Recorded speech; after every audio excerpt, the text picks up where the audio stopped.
Hello and welcome to my Alistar guide. In this guide, you learn everything you need to know to be ready for ranked with Alistar. Now, let's get into it. We're gonna start with the runes, and your runes of choice is going to be starting in the Resolve tree. Resolve is best because you want to be tanky, you're tanky support, it fits perfect for you. Now in the Resolve tree, the first one you want to go for is going to be Aftershock. The reason for Aftershock is because you're generally going to go in and try to soak up as much damage as possible, so you don't really need Guardian because mostly you don't have to protect the AD carry and take damage off him, because you're going to go in so much further than him that people just have to attack you anyways. Next up in the next rune you're going for Demolish, because if you manage to win the lane you can get towers faster, it's really important for you. The other runes doesn't really give you that much, so they're not necessary to take. The shield one you can use, and Fun of Life just isn't as good as Demolish on an average space. So generally you want to go for Demolish. If you don't think you can ever hit towers and use that Demolish proc, then go Fun of Life. But mostly you should try and snowball, you should try and get your leads, especially in solo queue and especially in lower elo, so Demolish will mostly be the best thing for you. Alright, we're getting into the next tree. We have two options. We have Second Wind or Bone Plating. Bone Plating is the preferred option because again, your job is to go in, and once you're in you want to soak up as much damage as possible. Bone Plating is amazing for that. However, it's not that good against poke, but generally what you're going to do is you're going to hide in the bushes in bot lane, and then once you go in, it's an all-in fight. But if you're going to be taking a lot of poke, if you're going to be pushed all the time, if you have no pressure, then Second Wind is an option you can take.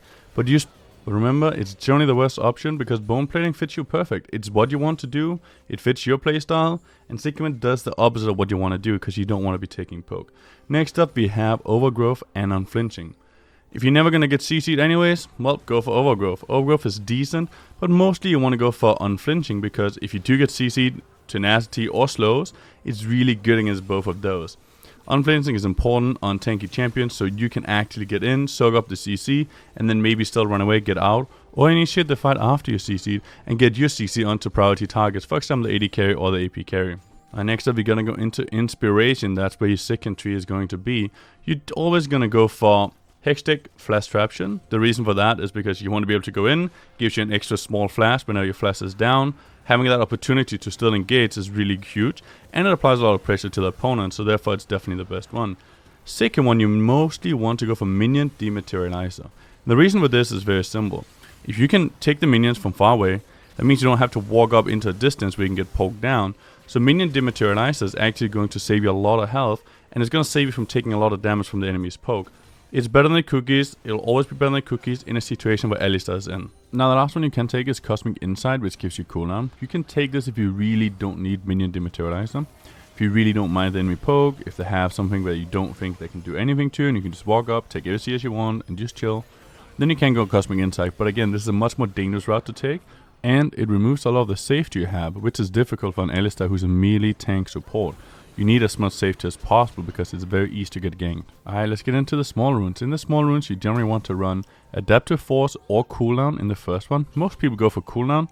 Both of them are very good. If you want higher cooldowns, go for the Cooldown. If you want a little bit more damage and better all-in potential, you can go for Adaptive Force, which is also pretty decent. They're both doing really well. The win rate's about the same. The play rate's about the same. It's all over an even rune choice here. The next one, you're generally going to go for Armor. You could opt in for Magic Resist and have two of those, but generally you want to have Armor because it's mostly just the better one. And then the third one, you want to opt in for either Magic Resist or Armor depending on the opponent. Now having one of each is good if the enemy have magic damage because bot laners always do auto attacks. They do a lot of AD damage no matter what. The minions would do a lot of AD damage, so Armor is always valuable. Having both Armor is mostly the best if you can, but most of the time you might have to go for a Magic Resist one just because the enemy champion you're against. Alright, now we're getting into the items, and this is really cool for Alistar. So first you want to have mobility boots, they're very important. Next up you want to go for either Seek's Convergence or Knight's Vow, and this way it gets interesting. So you want to have Seek's Convergence for CC and engaging. If you're engaging the enemies, you want to be able to make sure you can catch them, you have the slow and all of those things, it's very good for that. Then Knight's Vow, however, is the opposite. Knight's Vow is for when you want to protect your AD carry from getting one-shot by, for example, an enemy set or something similar to that. So you want to focus on protecting the Knight's Vow and engaging with Seeks. They're both very good items. You can take whichever one you want for your situation as your first item, and then for second item, you generally buy the other one. Now once we get into the third and fourth item, it's going to be a similar situation where either you're going to go for Redemption or Locket of the Iron Solari. Now it's a similar situation before where Locket of the Iron Solari is for the instant fights, it's like bam bam bam, let's go. And Redemption is more for those longer fights where you can kind of chill, you get to heal up, maybe have poke comes. It's a lot of healing in Redemption, so it's really powerful and increases your healing and shield power. Now, you're not shielding people, but it increases your healing to your allies as well. So Redemption for long fights, Locket of the Iron Solari for short fights, and once you got one of them, you will go for the other one or a Gargoyle Stoneplate. Stoneplate is also really good because it fits every single thing Alistar wants. You engage, you go hard, you tank as much as possible. Alright, let's get into Alistar's abilities. We're gonna start with his passive. His passive is an ability that charges up every time you use your abilities by displacing opponents or stunning them, or when a nearby enemy dies. Once it's fully charged up, you're gonna heal yourself and nearby allies. So it's a really powerful ability when enemies dies and you're near minion waves. Not that powerful if you're standing in the river or fighting elsewhere. Next up we have Pulverize. Alistar smashes the ground, deals a bunch of damage, knocks enemies up into the air, and this is a really important ability because it's a knock up and not a stun, which means tenacity doesn't work against it. Knock ups are generally considered the strongest in League of Legends for CC, and this is one of the best ones. Now let's get into his W, Headbutt. Alistar rams the target with his head, dealing damage and knocking the target back.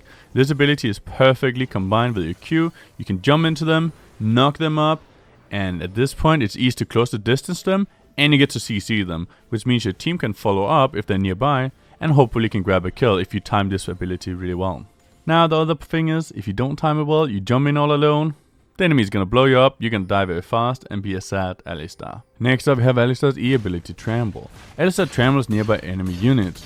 You ignore unit collision, and then you gain stacks as you're damaging enemy champions. If you manage to get full stacks, the 5 stacks that you want to have, then you can stun an enemy champion on your next auto attack and you deal extra magic damage, which is really powerful. This is a crucial ability for Alistar because you want to keep locking people down and keep CCing people. This ability works for that as long as you manage to get your stacks up. And last but not least we have Alistar's ultimate, Unbreakable Will. Alistar lets out a wild roar, removes all crowd control, and reduces incoming damage by 55 to 75% depending on your level for 7 seconds. That's insane. This is the #1 ability of Alistar, and this is why he works. You can jump into the enemy team fight, press ultimate, and enemies can barely damage you at this point. If you have 2000 health at max level, well, now you're gonna have 8000 health. That's ridiculous. It's absolutely broken, and this ability is so important for that reason. Now if you waste it, use it early, while you're a squishy champion at that point, you're gonna blow up. So time it properly, make sure to try and avoid as much damage as possible, and tank for your team, soak up the damage, and make your team win team fights. Alright, let's get into Alistar's skill order. Generally, you want to start with Q or W level 1. Most of the people opt in for Q because it's better, and you can sit in the bush, wait for people to walk in, and then you can knock them up, so you get a lot of pressure by doing that. Also, maybe you can have a little one fight where you can flash in, knock somebody up, and your team can get a kill on them. Second, you skill the other one, mostly W because you have Q, and then third you go for E. Now for how you max your abilities, you're generally going to max Q first, then you're going to max W, and last you're going to max E because E is not as important as the other ones. Now that's it for my Alistar guide. I hope you guys liked it. Leave a comment below, tell me what you think, and also remember to subscribe, and I'll see you next time.